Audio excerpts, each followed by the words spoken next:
kushoto, kulia, kushoto.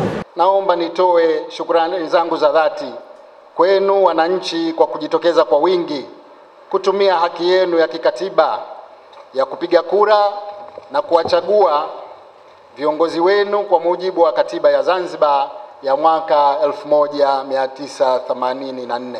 Dr. Mwinyi ametoa pongezi hizo katika sherehe za kuapishwa kuwa rais wa Zanzibar na mwenyekiti wa Baraza la Mapinduzi awamu ya 8, hafla iliyofanyika katika uwanja wa Aman jijini Zanzibar. Na hapa kwa jina la Mwenyezi Mungu kwamba nitakuwa mwaminifu kwa Zanzibar na kuitumikia kwa moyo wangu wote, na kwamba nitaihifadhi, nitailinda, nitaitii na kuitetea katiba ya Zanzibar na katiba ya Jamhuri ya Muungano wa Tanzania na watu wake kwa mujibu wa sheria iliyowekwa, na kuomba Mwenyezi Mungu unisaidie.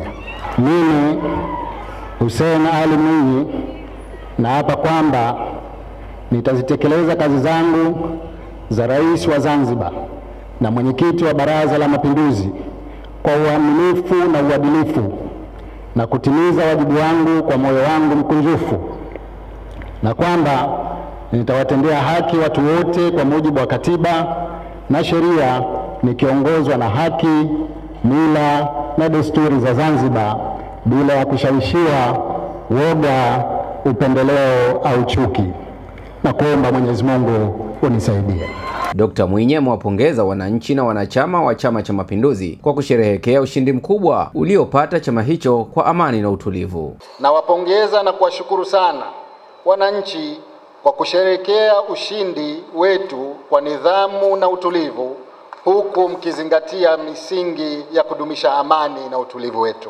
Akatumia nafasi hiyo kuwapongeza wagombea urais kupitia vyama mbalimbali vya siasa vilivyoshiriki uchaguzi huo kwa kukubali matokeo yaliyotangazwa na Tume ya Uchaguzi Zanzibar ZEC. Rais Dr. Mwinyi pia akatumia fursa hiyo kumpongeza Rais mstaafu wa Serikali ya Mapinduzi ya Zanzibar awamu ya 7 Dr. Ali Mohamed Shein kwa kumpa mwongozo na ushirikiano katika hatua zote za kampeni hadi kukiwezesha chama hicho kupata ushindi mkubwa. Naomba nimshukuru Mheshimiwa Dr. Ali Mohamed Shein, Rais mstaafu wa Zanzibar na mwenyekiti wa Baraza la Mapinduzi, kwa kuniongoza na kunishauri.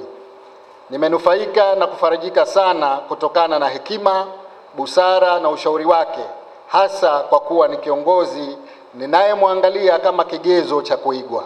Mapema katibu mkuu kiongozi na katibu wa Baraza la Mapinduzi Dr. Abdulhamid Yahya Mzee alimkaribisha rais wa Zanzibar na mwenyekiti wa Baraza la Mapinduzi Dr. Hussein Ali Hassan Mwinyi. Na leo hii baada ya kuwapa, wana hamu kubwa ya kukusikia kwa mara ya kwanza ukiwa rais wa Zanzibar na mwenyekiti wa Baraza la Mapinduzi.